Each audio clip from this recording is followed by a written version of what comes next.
तो सर किससे performance demand करी जा सकती है या कौन परफॉर्मेंस दे सकता है? कि sir promisor himself, agent, representatives, legal representatives, fourth है third person. Sir third person भी तो वैलिडली परफॉर्मेंस दे सकते हैं। अपन ने पढ़ा है ना कंसिडरेशन वाले चैप्टर में, that consideration can be given by a third party who is not a party to the contract on behalf of any of the party to the opposite party. Y को 10 लाख रुपए चुकाना था, निश्चित तारीख को चुका नहीं पा रहे, तो मिस्टर जेड जो वाई के फ्रेंड है उन्होंने आके बोला मैं चुका देता हूं। तो if it is accepted by Mr. X, then it will hold as a valid consideration. Then it will hold as a valid consideration. ठीक है?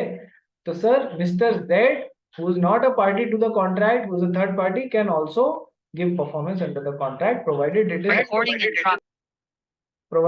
it is accepted by the opposite party. ये कौन रिकॉर्डिंग कर रहा है भाई?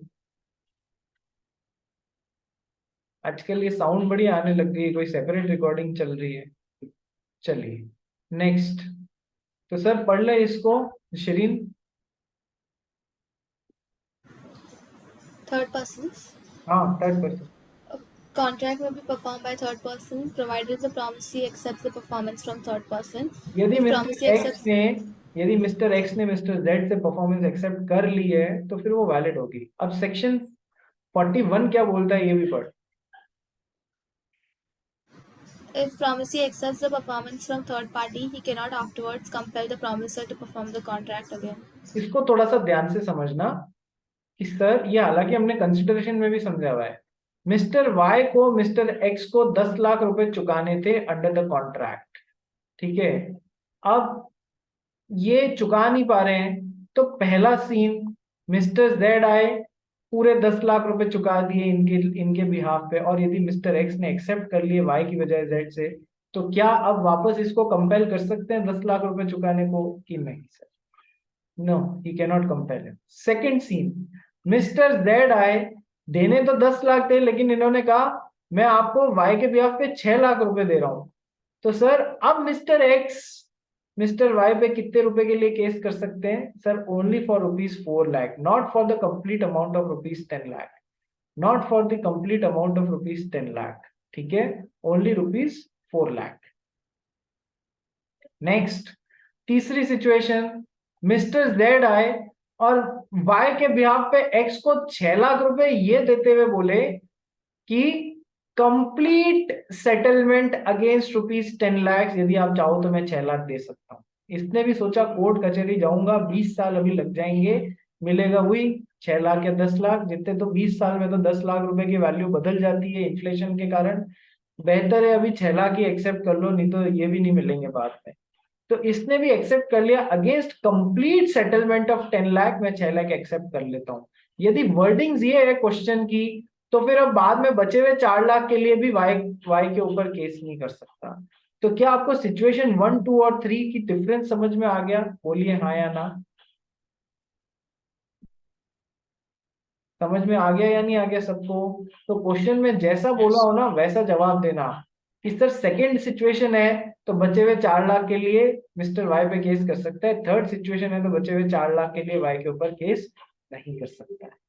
ठीक है, नेक्स्ट नेक्स्ट आ जाओ। जॉइंट प्रोमिसर्स। नेक्स्ट, जॉइंट प्रोमिसर्स, इसके ऊपर एग्जाम में क्वेश्चन आता है या आ सकता है। ठीक है, एक बार शिरीन इसको पढ़ ले फिर समझाता हूँ।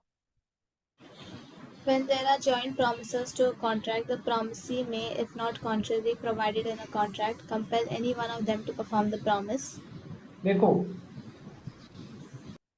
क्या लिखा हुआ है कि सर सिचुएशन ऐसी है, मिस्टर एक्स और वाई ने मिलके मिस्टर जेड को 10 लाख रुपए देने का वादा किया है। तो ये दोनों कौन हो गए रे? ये हो गए जॉइंट प्रोमिसर्स। ठीक है, यदि कॉन्ट्रैक्ट में कुछ भी नहीं लिखा हुआ है इस बारे में कि कौन परफॉर्मेंस किसे परफॉर्मेंस देने के लिए बाध्य किया जा सकता है, यदि कॉन्ट्रैक्ट साइलेंट है रे, तो when there are joint promises to the contract, the promisee may, if not contrary provided in a contract, यदि कॉन्ट्रैक्ट में अपोजिट बात नहीं लिखी हुई गई है कुछ, तो फिर क्या compel any one of them to perform the promise, कि सर ये पूरा का पूरा प्रॉमिस परफॉर्म करने के लिए किसे बोल सकता है, किसी भी एक भी जने को भी बोल सकता है कि पूरा परफॉर्म करो।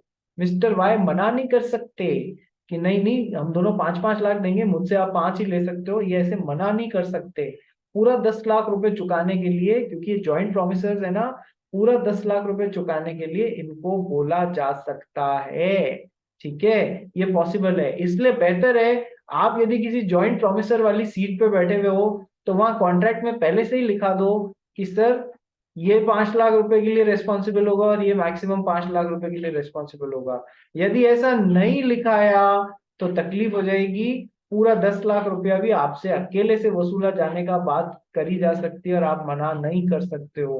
You can be compelled to do that. इसलिए कॉन्ट्रैक्ट की वर्डिंग्स आपको क्यों पढ़ाया जा रहा है, कॉन्ट्रैक्ट एक्ट कैसा कॉन्ट्रैक्ट बनाना है, ये सब चीजें पढ़ के आपको समझ में रहेगा। ठीक है, so where there are joint promisors, और यदि कॉन्ट्रैक्ट में अपोजिट बात नहीं लिखी गई है तो बाय डिफॉल्ट किसी भी एक को भी बोला जा सकता है पूरा कॉन्ट्रैक्ट परफॉर्म करने के, आप मना नहीं कर सकते हो। ठीक है, आगे बढ़ भाई। When two or more persons have made a joint promise, they are known as joint promiser, and unless contrary intentions appear from the contract, all joint promisers must jointly fulfill their promise. If any one of them dies, the legal representatives fulfill their promise. देखो, basic intention क्या है, x और Y ने यदि joint promise किया है तो उनको परफॉर्मेंस जॉइंटली ही देना है। जैसे कि 10 लाख रुपए चुकाने हैं, कॉन्ट्रैक्ट साइलेंट है, तो सर अपने आप हो जाएगा कि जॉइंट प्रॉमिस देना है, 5 लाख रुपए इसको चुकाने हैं, 5 लाख रुपए इसको चुकाने हैं, ये इनके आपस की गणित हो गई है कि जॉइंट कॉन्ट्रैक्ट में कुछ नहीं लिखा हुआ है, तो बाय डिफॉल्ट क्या, दोनों को जॉइंटली परफॉर्म करना है, दोनों को 5-5 लाख रुपए देना है।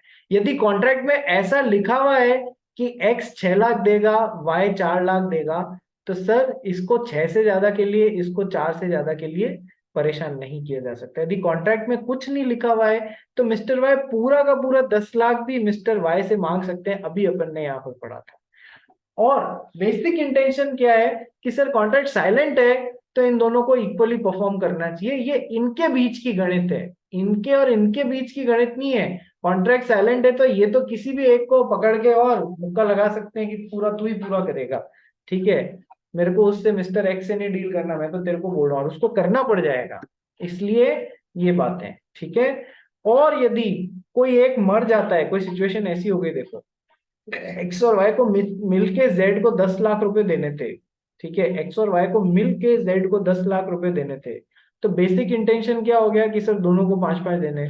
मिस्टर एक्स मर गए तो इनकी जगह इनके लीगल रिप्रेजेंटेटिव आएंगे, वो 5 लाख रुपए यहाँ चुकाएंगे और मिस्टर वाई 5 लाख रुपए यहाँ चुकाएंगे। ठीक है सर, हाँ मिस्टर वाई को मिस्टर एक्स के एलआर्स को 5 लाख रुपए चुकाने के लिए कब बाइंड किया जा सकता है, जब इन्होंने 5 लाख रुपए या उससे ज्यादा की प्रॉपर्टी इनहेरिट की हो।